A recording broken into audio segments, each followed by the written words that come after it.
All right, let's talk about just how far this has gone, because what we're seeing now isn't just criticism, it's something far more revealing about the machinery of the British tabloid press and its long-running fixation on two people who dared to step outside of it, Prince Harry and Meghan Markle. And at the centre of this latest episode, a familiar voice, Jan Moir, a columnist whose name has, over the years, become almost synonymous with a certain kind of relentless, deeply personal criticism aimed squarely at Meghan in particular. Because, let's be clear, this latest column wasn't just another opinion piece. It was a reaction, an almost knee-jerk response to something that, in any normal world, would be completely uncontroversial. Two parents who have been open about the dangers of online spaces, acknowledging a legal decision designed to make the internet safer for children. That's it. That's the offence. And yet, somehow, in Moir's telling, even that becomes suspect. Now, think about that for a second. Really sit with it. Because when applauding protections for children becomes grounds for ridicule, it raises a much bigger question. What exactly is the standard here?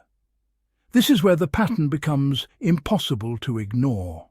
For years now, Meghan has been subjected to a kind of scrutiny that goes far beyond what we typically expect of public figures. And I'm not talking about policy disagreements or legitimate critique that's part of public life. I'm talking about something far more personal, far more persistent, and frankly, far more revealing about the people doing the writing than the person they're writing about. Because if you trace it back, column after column, headline after headline, you start to see the same formula repeat itself. When Meghan speaks, she's accused of seeking attention. When she stays silent, she's accused of scheming. When she shows emotion, it's called performative. When she's composed, she's labelled cold. It's a no-win scenario by design, and Jan Moir has, time and time again, been one of the most consistent authors of that narrative. Now, let's zoom out for a moment, because this isn't just about one columnist. It's about an ecosystem. A system where outrage is currency, where clicks matter more than context, and where certain figures are turned into permanent targets because they reliably generate attention. And few names generate attention quite like Meghan Markle. But here's the part that often gets overlooked. Why? Why this level of fixation? Why this intensity? Why this refusal to move on? Because it's not as though Meghan is the only public figure speaking about mental health. She's not the only one advocating for safer online spaces.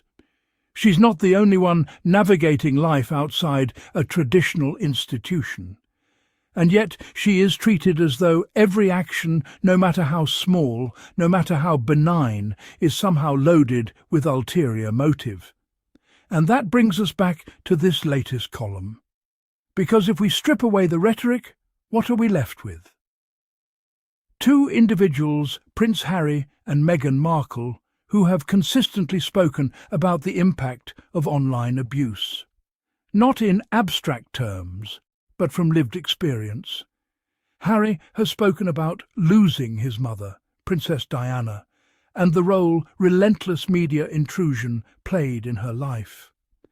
Meghan has spoken about the very real toll that online harassment took on her mental health.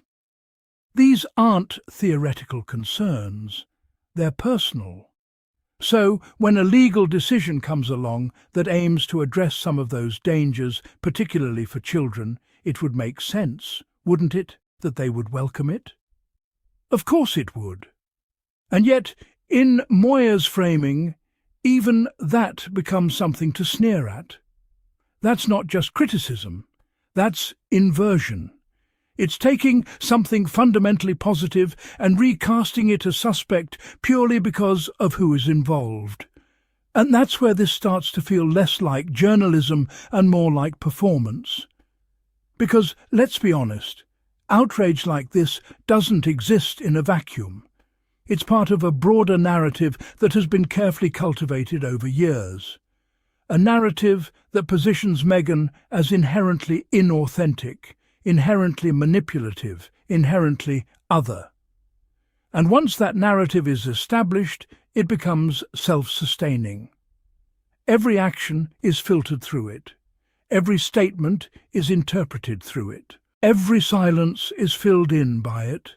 It's a loop, and it's a profitable one. Because controversy sells. Outrage drives engagement. And in the crowded world of media, attention is everything. But here's the irony, because there's always irony in these situations. The more the press fixates on Meghan, the more they reinforce the very thing they claim to resent, her global relevance. Because outside of the UK tabloid bubble, Meghan's image looks very different. She's seen as a figure who has navigated an extraordinarily intense level of scrutiny and come out the other side still advocating for issues she believes in. She's built a life beyond the constraints of the royal institution. She's maintained a platform that reaches far beyond traditional media gatekeepers, and that's precisely what makes her so difficult for the old system to deal with. Because traditionally, the relationship between the royal family and the press has been transactional. Access in exchange for favourable coverage. Silence in exchange for protection. A kind of unspoken agreement that keeps the whole machine running smoothly. But Prince Harry and Meghan Markle stepped outside of that system. They refused to play by those rules.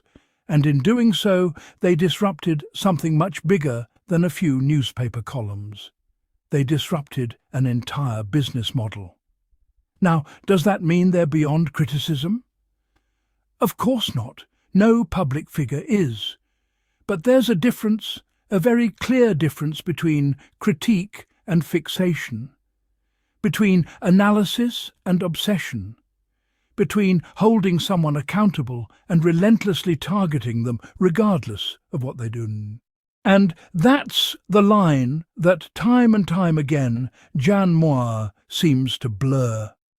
Because when applause for child safety becomes controversial, when advocacy becomes suspect, when even the most basic human responses are twisted into something negative, you have to ask, what would it take to satisfy this standard? What could Meghan possibly do that wouldn't be criticised?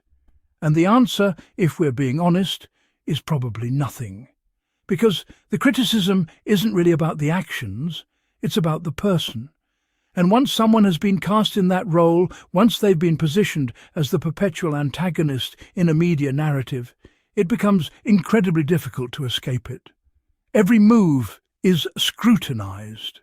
Every word is dissected. Every gesture is questioned.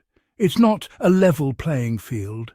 And that's what makes this latest column feel less like a fresh take and more like a continuation of a very old story.